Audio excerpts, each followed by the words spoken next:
you ever had a moment in your life where you felt like, man, externally things are going really well, but internally I just feel like something's off? Anybody experience that? Good, I'm not alone. Well, we had one of those moments a few months ago when we were flying back from visiting Katie's family in Louisiana. It was a great trip. And we're walking to security, and we just dropped off our rental car. Long story short, it was a wild whirlwind of trying to get back. But we drop the rental car off, and we're walking through security, and we go, uh-oh, where is Oakley's bag? And we had this sinking feeling because we knew we were forgetting something. With this sinking feeling. Now, thankfully, this wasn't like we forgot a kid. That would have been a lot worse. No Home Alone in the Watson household there. But it happens in our lives, right? We have the job, we have the family, we have the routine, and yet sometimes we just feel like, okay, what am I missing? What feels off right now? What isn't quite clicking? And it's not that everything's falling apart. It's not that everything's like this is DEFCON 7, but how the Bible describes this is the wording that's used there is hunger. Where you have something deeper, and it's not just like a physical hunger, but like this soul level, deep hunger. And it leads to the question, what actually satisfies us? What can get to the deep-rooted heart issue where you dig deeper and you feel like, man, there's something missing here? And as the Rolling Stones famously said, I can't get no satisfaction because I try and I try and I try and I try. I promise I won't sing. But it's what we're all searching for, right? What's that deep longing satisfaction that we long for, that we need, that we're yearning for, that will actually fill our souls? And what we're going to see today is Jesus is going to go to some Gentiles. There's 4,000 men, and he's going to show them, he's going to satisfy their hunger after being there for 3 days, listening to Jesus, but he satisfies their hunger to reveal something even deeper. Man, that he came to satisfy their souls. So my big idea for us this morning is this. Jesus compassionately meets real needs to reveal that he alone fully satisfied. So the invitation for us this morning is to come to the King and be satisfied. Read with me in your copy of God's word or up on the screen. Then Jesus called his disciples to him and said, I have compassion on the crowd because they have been with me now 3 days and have nothing to eat. And I am unwilling to send them away hungry, lest they faint on the way. And the disciples said to him, where are we going to get enough bread in such a desolate place to feed so great a crowd? And Jesus said to them, how many loaves do you have? They said, 7 and a few small fish. And directed the crowd to sit down on the ground. He took the 7 loaves and the fish, and having give thanks, he broke them and gave them to the disciples. And the disciples gave them to the crowds. They all ate and were satisfied. And they took up 7 baskets full of the broken pieces left over. Those who ate were 4,000 men besides women and children. And after sending away the crowds, he got into the boat and went to the region of Magadan. This is the word of the Lord. Would you pray with me? Father, I pray that we would see you are incredibly compassionate to us. And that compassion moves us, it changes us, and it satisfies our soul. And so this morning I pray that you would satisfy our souls, everyone in this room, with the only place that can be satisfied fully. That's in you. It's in Jesus' name we pray, amen. So we start out here by looking at the compassion of Jesus. Jesus It says this, then Jesus called his disciples to him and said, I have compassion on the crowd because they have been with me now 3 days and have nothing to eat, and I am unwilling to send them away hungry lest they faint away. Now, all of the moms in the room, if you could picture this with me, you bring enough food for about a day and a half, and you're on day 3, and you're like, oh boy, I've got that kid who's just so hangry right now. You did your job. You prepared. You came with food. You have food. And yet we're 3 days into this thing of Jesus teaching, and you're like, oh boy, what do I do? Can you sit with that for a second?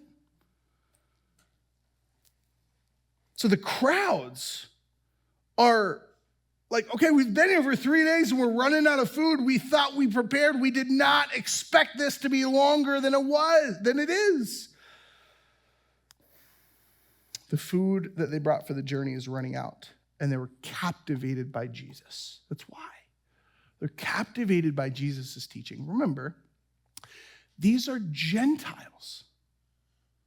See, we had seen Jesus feed the 5,000 earlier, but those were his chosen people, right? Those were the Jews. But now we move to the Gentiles, and Jesus is what?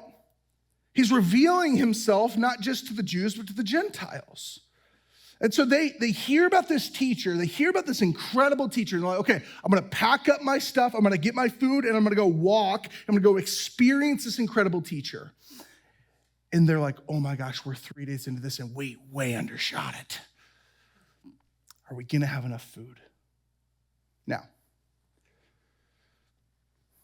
Jesus could have said, figure it out, dude. Could have. It's their food. Hey, Jesus could have, hey, I'm going to stop teaching about 2 days in and send them away, right? But he doesn't. Why? I think what he's trying to show early on here is that he is showing his compassion. Jesus, think about this, he accommodates himself to our weakness. He is showing, yes, I need food. We are running out of food. The disciples are freaking out, as well as you. I understand. We're here together. He's revealing that compassion is at the very heart of God. Think about this. Jesus looks upon them with what? Compassion. He cares for them. Jesus reveals that compassion is at the very heart of God, that it's not reluctantly, oh man, I better feed these people or else they're going to try and burn me at the stake. No, he's not saying that here.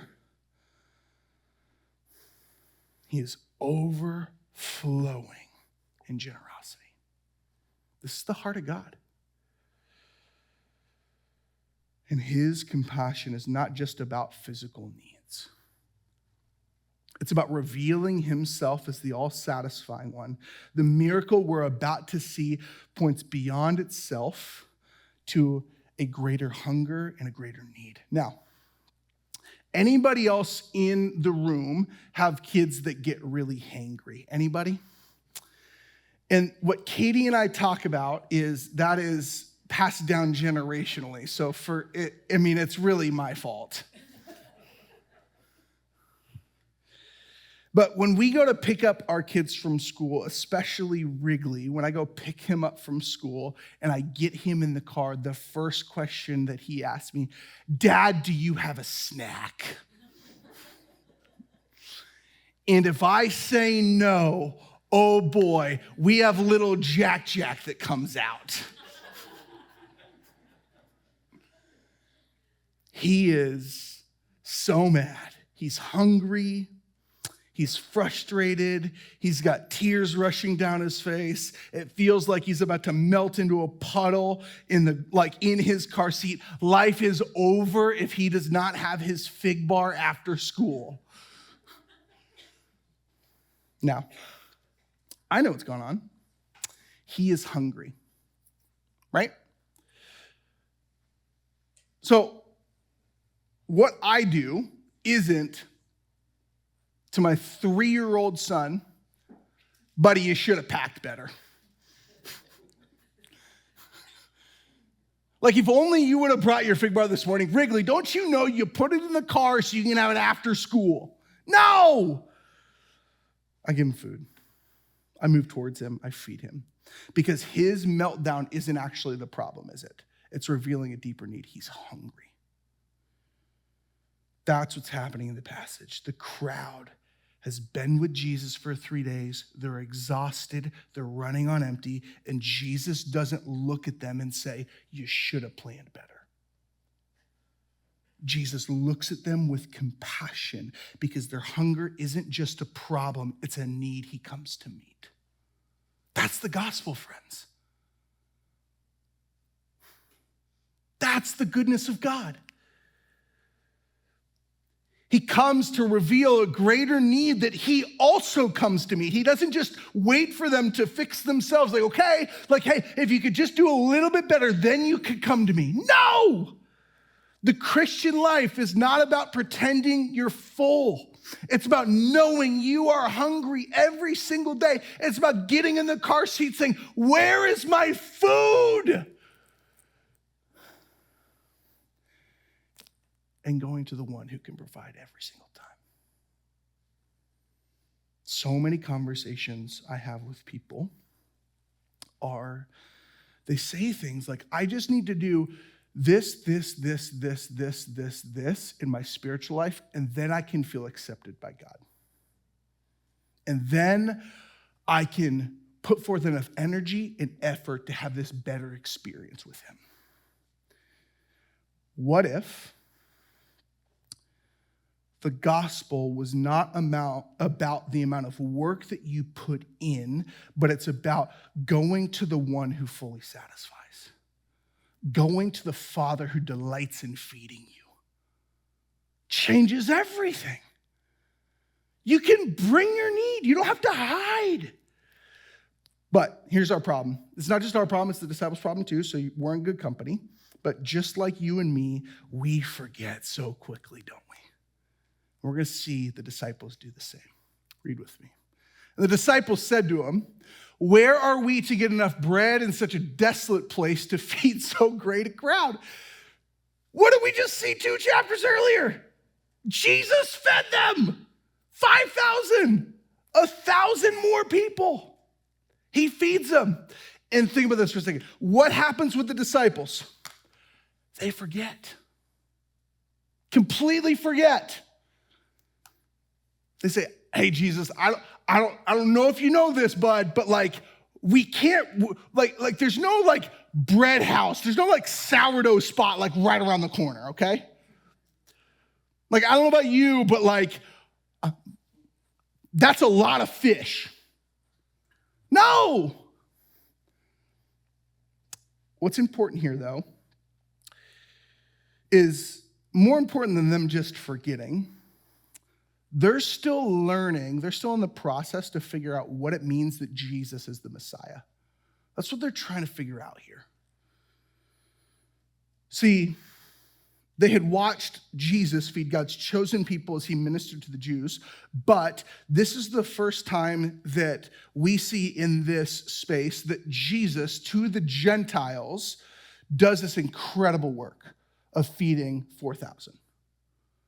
So in the disciples' mind, they're like, okay, well, yeah, like these are God's chosen people, but Jesus, we're feeding your enemies right now. Can you do that? Say they experienced Jesus' providence, but now they're starting to experience Jesus' message that goes beyond the Jews into anyone and everyone who would come. He's starting to usher in the new covenant here. Trying to usher in that he is the God of all, not just the people not just the God of the Jews. Now, I don't know if you've been in these spaces before where it's really easy to forget God's faithfulness. Anybody? Just me. Great. Love that for me. I remember my junior going into my senior year where this became really evident for me. So, junior year of college, played really well, and I thought I was going to continue to play, right? Or maybe play until I'd step into coaching, okay? And God had different plans mapped out for me. But I remember that summer, like me having to wrestle that God's plans in this gut-wrenching season was like a good thing for me, not just something that I thought was taking me away from what I loved. And I had to ask the question, like, God, are you still good? Like God, are you actually leading me here? And I had two pastors who walked with me through it every single day, Monday through Friday at 5 a.m. in a coffee shop before it opened. And man, those dudes prayed over me. They wept with me. They loved the heck out of me as I wrestled with God. But here's the thing, when I look back, I had already seen God work in my life in incredible ways. I didn't grow up in the church. I came to experience his saving grace as a freshman in college. I had seen him use me literally that summer, lead my mom to experience Jesus. I had seen him that summer and other summers before use me to see other people experience more joy in him than anyone or anything else through Fellowship of Christian Athletes camps throughout the entire summer.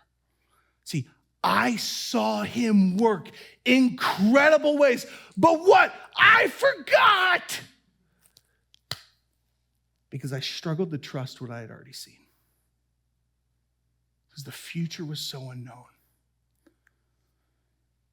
And maybe, just maybe, that's more common in our lives than we'd like to admit.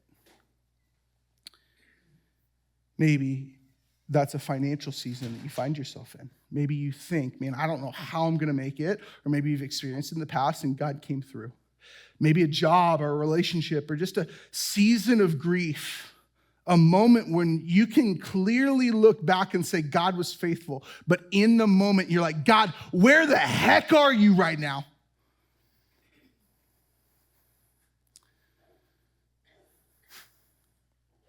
But what that is doing, I think it's incredibly important when we think about this text, is how God interacts with us when we forget.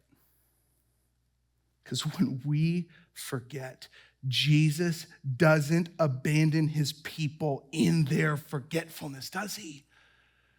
No! Look at what happens. God does incredible works, and what happens? The disciples forget. God does incredible works in our lives, and what happens? We forget. But friends, here's the truth. Here's the truth. He moves towards us again and again and again and again. He reveals himself to us again and again and again and again. And he provides for us again and again and again and again. The compassion of God is that he moves towards us, not away from us when we forget. Because here's the reality. It's not when we remember, it's when we forget. The compassion of God is moving towards us, not when we remember, but knowing that we will forget. He does it with the disciples, and he does it with us. That's his goodness, friends. It's who he is. Now, thankfully, Jesus does not give up on the disciples, does he? He doesn't look at them in this space and go, boy, I picked some winners. No. What Jesus does is in his kindness, he continues to reveal himself both to the disciples and to us. Read with me.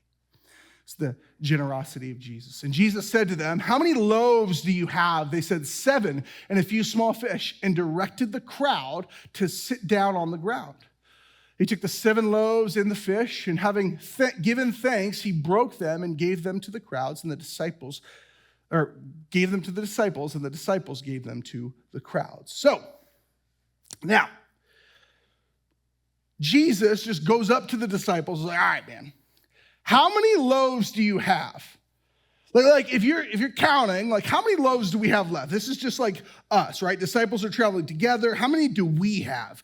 And the disciples bring, as we talked about last time, what would have been able to feed a small child. Think of Wrigley.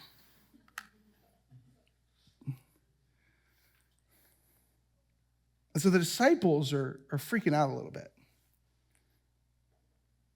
They're thinking, okay, we don't have enough food to even feed ourselves. How the heck are we going to feed everybody else? What does Jesus say? Hey, bring him to me. He directed the crowds to sit down on the ground, and he took the 7 loaves and the fish, and having given thanks, he broke them and gave them to the disciples. Now, that language is beautiful. Do you remember he does this earlier too? He blesses, he breaks, and he gives. And this is not the last time Jesus is going to say it. This language comes back again because in the upper room, he takes the bread again, he blesses it, he breaks it, and what? He gives it. But this time, it's not just bread, it's his body and it's blood, his blood for us. He's pointing to this experience that's going to happen, where God's chosen people are going to be anyone and everyone who wants to experience his grace.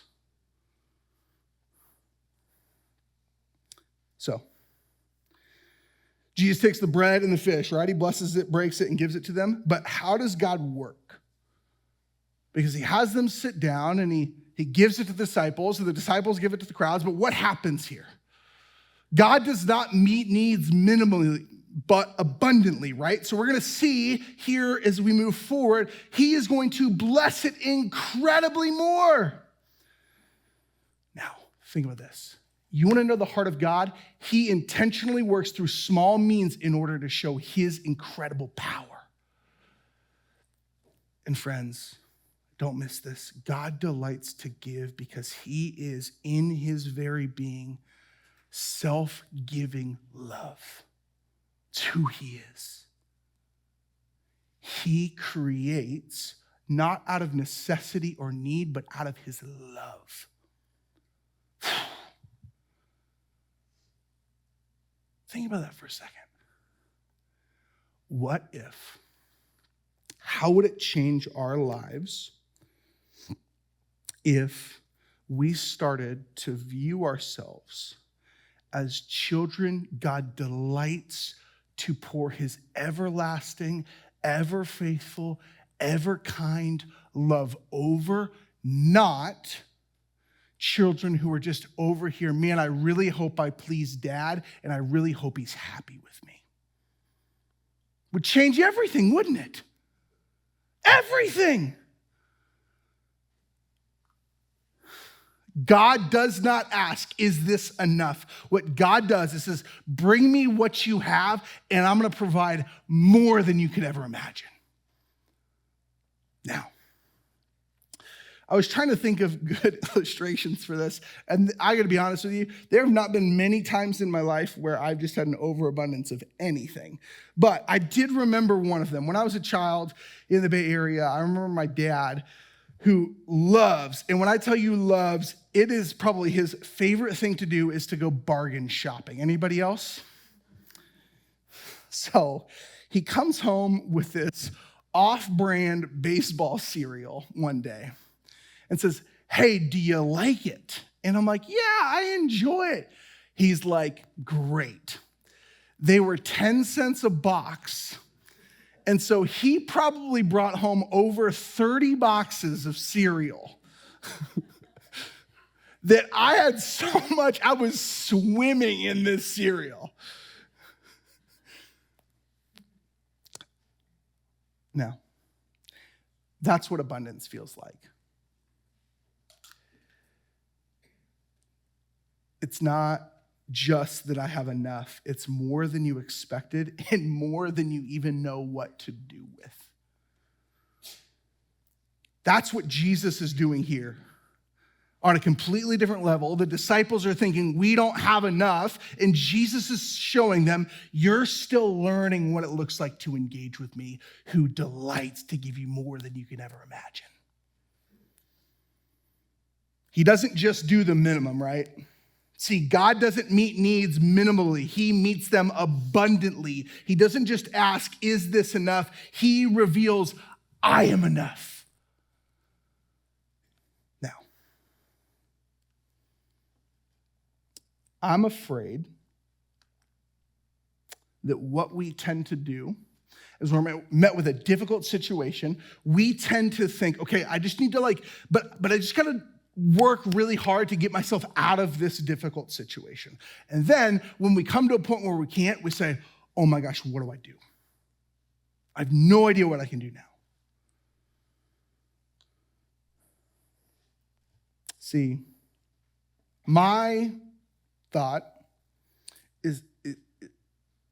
is we tend to bring the question to God, do I have enough, right? Do I have enough of fill in the blank? What if we were to reflip that question? Reflip it to say, do I trust the one who is more than enough in himself? Because at the end of the day, friends, it's not just about what he can give us in abundance, which he does in the text. It's about that he desires to give himself, which is what will fully satisfy us. And so we come to a place where we long to get out of our gaps. You heard Todd talk about it, right? The in-between state between where I want to be and where I am. And we come in our gaps and we say, okay, if only God, you could just provide abundantly more to just get me out of this gap. But what if he wants to give himself, not to just get you out of it, but to reveal that you can be fully satisfied in him in it? That's the difference. Now, he's pointing forward to the moment where he will experience this himself, right? Where Jesus will give his own body, where he won't just meet a temporary need. He will give himself to fully satisfy for us. That's how well he knows that he's going to meet our needs. He delights in providing for his children no matter how many times we miss it. Because how do we know this? Because he doesn't just provide for us, he what? He sacrifices himself for us. The one who satisfies will cry out in thirst. He is cast out so that you and I can be brought in. He is emptied upon the cross so that you and I can be filled. Which means our satisfaction in him is not just offered, it's fully secured if we are in Jesus. Now, what we're going to see here is the response. Because he gives himself to us when we experience that sacrifice so that we can be fully satisfied in him. Forgot that slide. Whoops. All right. Fully satisfied. And they all ate and were what? Satisfied. And they took up 7 baskets full of broken pieces left over. Those who ate were 4,000 men, besides women and children. And after sending away the crowds, he got in the boat and went to the region of Magadan. Now, after this miracle has taken place, Jesus takes the fish and the loaves, and he provides for 4,000, not including women and children. So he provides this incredible amount, and they eat. But what Jesus is revealing here is he's not just coming to satisfy their stomachs, right? But he's coming to satisfy their souls. He comes to satisfy the souls of the saints. Now, this is about divine abundance, this full satisfaction that the God of the universe wants to give to us. This is what he desires to do, because what he's doing in this passage is Jesus feeds to reveal that he is the only one who can fully satisfy us. Only one. God is so kind. Think about this for a second. God is so kind that when they were fully satisfied, what? They had more than they could ever imagine. Think about that for a second. Now, I don't know about you, but overabundance seems, in most circles, to be a frowned upon thing, right? But when I think about glory, when I think about the new heaven and the new earth, do you ever think about overabundance? That God lavishly gives more, not just than what we need, but more than we could ever imagine. That's who he is. He's the God who provides more than we could ever imagine, not even just here and now, but in this future glory that awaits for us. See, in the goodness of God, he desires to fully satisfy us, to give us more than we ever asked for by giving himself. That.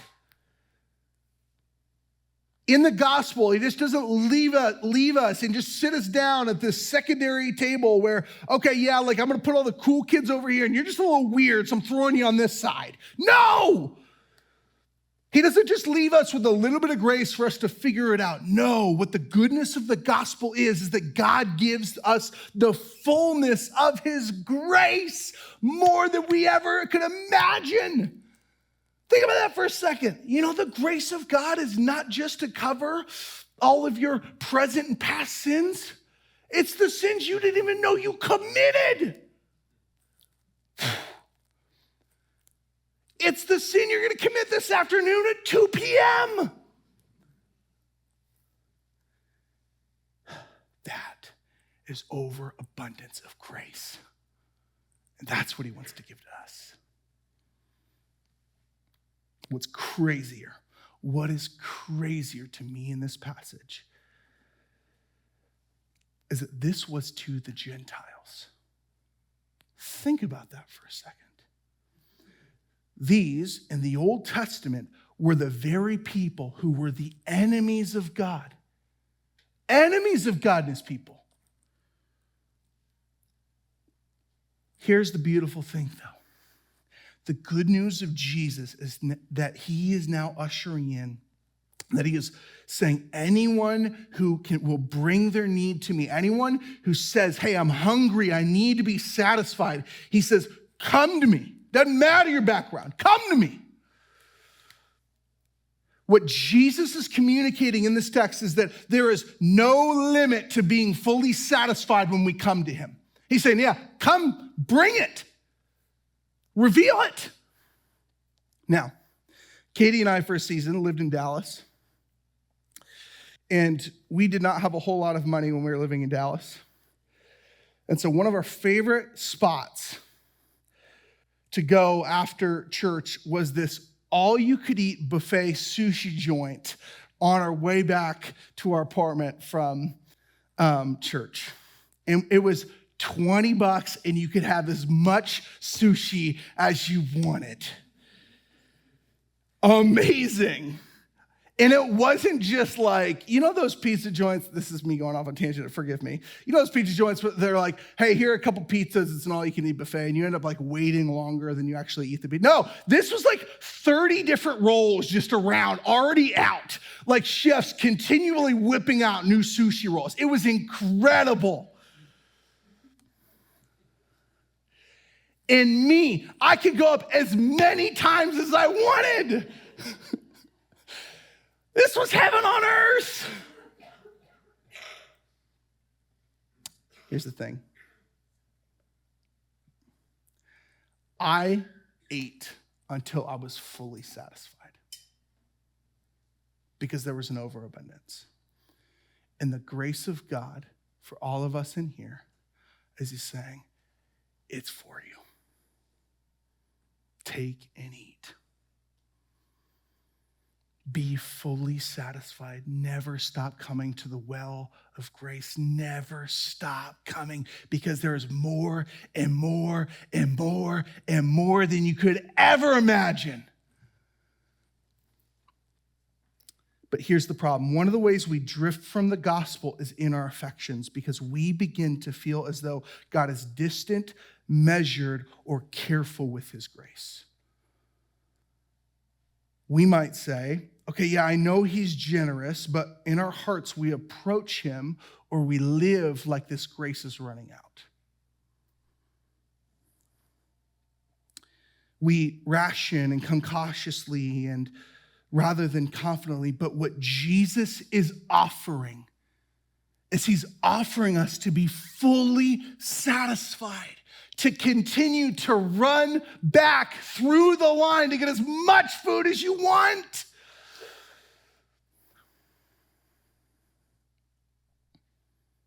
And friends, he's inviting us to come back to be happy every single time, no matter where we find ourselves. He does not give out of reluctance, but out of the fullness of his own life. Think about this. The Father delights to give us the Son. The Son joyfully gives himself for us, and the Spirit is praising. He's working in our lives to praise God all the more. Think about that for a second. This is the happiness of God that is given to us. We get to experience that. It's a relationship, friends, that we continue to come back to time and time and time and time again. The invitation for us today is to enjoy the God of the universe as we experience his goodness to us. So I want to close with a few implications. One, come to Jesus with your need. Don't just ask Jesus to fix your situation, but receive him as your satisfaction. Think about this. Do you think Jesus knows your need right now? Yes. Now, most of the time I can think that in my head, but what does my heart say? Where are you? Where'd you go? But what if he's going to take you through a season where it's actually going to bring you to a place where you have to rely and trust upon him more than everything else in your life. And what he's longing for in that space is not for you to try and figure it out. He's welcoming us. He's inviting us to bring him our needs. One of the ways that I do this in my life is whenever I find myself in this season, I'll go through the Psalms. And have you ever read through the Psalms? David's language is so honest and raw, isn't it? He's asking, where are you? He's asking God, did you forget about me? And what is he saying? He's speaking these truths back into his heart. Oh God, the God of my salvation, I will run back to you. I'm going to cling to you. I'm going to seek you. Come to Jesus with your need. 2, remember what God has already done. So we speak God's past faithfulness over our present fears. And I want to be honest here, right? Oftentimes, this text, people who preach it can say, oh, we just don't trust God enough. We got to do better. We just got to trust God more. But understand what the text is. These people have a need and they come to Jesus. And they come and he provides for them in his kindness and compassion. And so what we can do is we can look back at the past faithfulness of God in our own lives, and I can speak that truth over what my current situation is now. Okay, you've provided for us time and time again. God, provide for us now. It's this movement to say, okay, I need you to do a work in my life. Lastly, Friends, come and be fully satisfied. Because God's grace does not run out. It's an overabundance. But do you believe that? That even in your gaps this year, he is offering, come and be fully satisfied in me. We receive him again, we rest in him again, and we experience his grace again and again and again and again.